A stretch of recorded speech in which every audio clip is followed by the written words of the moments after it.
यार ये ज्योग्राफी कैसे पढ़ें, कैसे कंप्लीट होगा, इतना बड़ा सिलेबस है ज्योग्राफी का, कुछ समझ नहीं आ रहा है ना। तो वेट, रिलैक्स, स्टार्ट करते हैं। और आई प्रॉमिस इस वीडियो के बाद आप ज्योग्राफी को लेके कभी परेशान नहीं होंगे। एक्चुअली में होता क्या है, हम लोग क्या करते हैं कि जब भी हम ज्योग्राफी पढ़ने की बारी आती है तो बस रैंडम हमें पता होता है कि ज्योग्राफी में एनसीईआरटीज़ पढ़नी है, तो हम एनसीईआरटीज़ को पढ़ के और पढ़ना स्टार्ट कर देते हैं बिना कुछ समझे। भाई ऐसा नहीं होता, इतनी भी ईजी लैंग्वेज नहीं है कि आपने सुना और आपने पढ़ना स्टार्ट किया और सब समझ आ जाएगा, नहीं।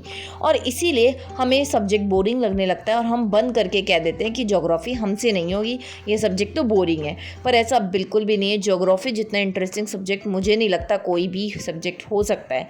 तो चलो इस वीडियो में पूरा डिटेल में समझते हैं कि आप ज्योग्राफी को कैसे कंप्लीट कर सकते हो। तो यार ना, इसका एक पैटर्न होता है। हमें ज्योग्राफी में सबसे पहले फिज़िकल ज्योग्राफी पढ़नी चाहिए, वहाँ से हमें शुरू करना चाहिए। अब आप पूछोगे ऐसा क्यों, हम फिज़िकल ज्योग्राफी से ही क्यों शुरू करें? तो ना, ज्योग्राफी को अगर जीना है ना तो फिज़िकल ज्योग्राफी से शुरू करना है। उसके बाद में आप पढ़ना वर्ल्ड मैप, उसके बाद में आप पढ़ना Indian geography and then human geography. Human geography important होती है पर इतनी ज़्यादा नहीं होती, इसीलिए सबसे पहले जो सबसे मोस्ट इंपॉर्टेंट बुक्स होती है वो 11th क्लास की दोनों एनसीईआरटीज़ होती है, उनको डिटेल में word to word, line to line पढ़ना बहुत ज़्यादा ज़रूरी होता है। अब मैंने कैसे किया, मैं पहले ये बता देती हूँ। तो मैंने सुदर्शन गुर्जर सर को फॉलो किया है यूट्यूब पे, उन्होंने सब कुछ फ्री ऑफ कॉस्ट पढ़ा रखा है, world geography, human geography, physical geography, Indian geography, सब कुछ। तो आप भी वहाँ से पढ़ सकते हो। और यार देखो, अगर आप एकदम नए हो और अगर साइंस बैकग्राउंड से हो तो मैं आपको यही सजेस्ट करूँगी कि पहले आप कुछ लेक्चर्स देख लें, यूट्यूब पे फ्री ऑफ कॉस्ट अवेलेबल है, कहीं परचेज़ करने की कोई नीड नहीं है। लेकिन डायरेक्ट बुक से ना उठाएं, वरना आपको सब्जेक्ट बोरिंग लगने लगेगा, कुछ चीज़ें समझ नहीं आएंगी, ठीक है।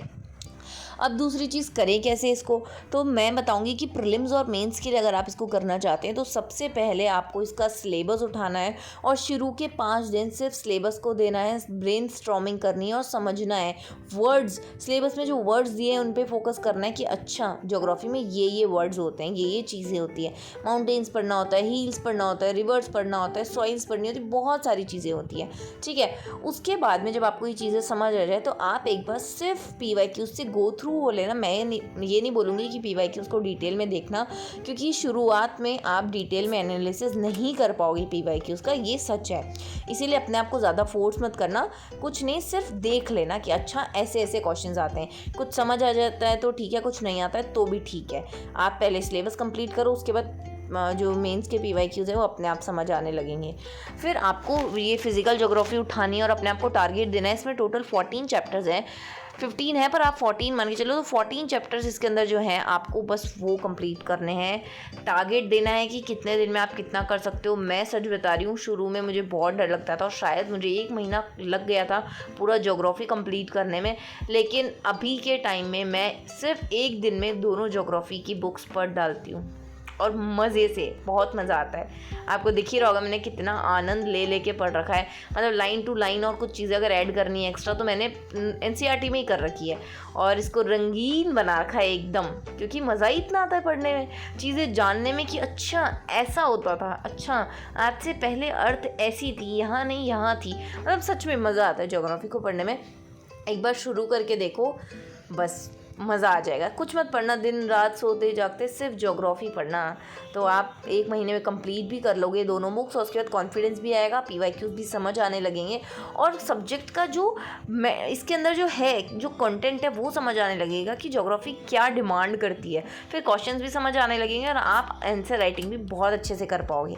लेकिन PYQ एनालिसिस, जैसे ही आपका कोई भी एक टॉपिक कंप्लीट होता है तो कोशिश करना कि उससे रिलेटेड आप आंसर राइटिंग करो, चाहे घटिया आंसर लिखना पर ज़रूर लिखना।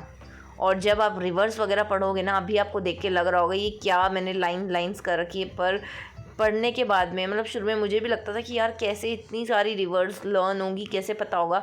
पर जब हम 2-3 रिवीजन कर लेते हैं तो उसके बाद सब टिप्स पे होता है, बहुत मज़ा आता है पढ़ने में। मैं सिलेबस के लिए ये कभी नहीं बोलूँगी कि प्रिंट आउट निकलवा के आप अपनी डेस्क पे पेस्ट कर लेना, नहीं।